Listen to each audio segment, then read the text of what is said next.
ഉച്ചക്ക് കഴിക്കാൻ പോയാണ്. അതെ, കഴിക്കാനായിട്ട് ചോറ് എടുക്കാൻ വേണ്ടി ഇന്ന് കുക്കറിലാണ് ചോറ് വെച്ചത്. കുത്തരിയാണ്, കുത്തരി ചോറാണ്. അതെ, കുത്തരി ചോറാണ് ഇന്ന് ഉച്ചക്ക് കഴിക്കാൻ പോകുന്നത്. പിന്നെ കറി എന്താന്ന് നോക്കാം. ചാള മത്തിക്കറിയാണ്. മത്തിക്കറി ഉണ്ട്.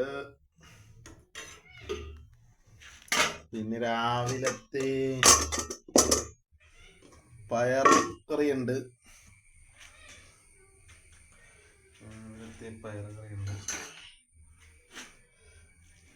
അതും കുറച്ചെടുക്കാം.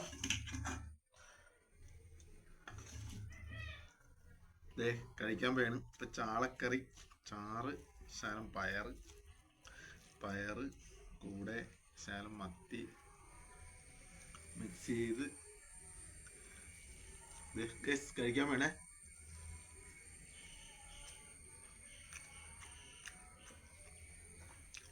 ഇതുപോലെ ചാളക്കറിയുടെ കൂടെ പയറുകറി കൂട്ടി കഴിച്ചിട്ട് കഴിക്കണം. കാന്തി കിടങ്ങട്ടെ ഗൈസ്. അപ്പൊ കഴിച്ചിട്ട് കാണാം. ഓക്കെ.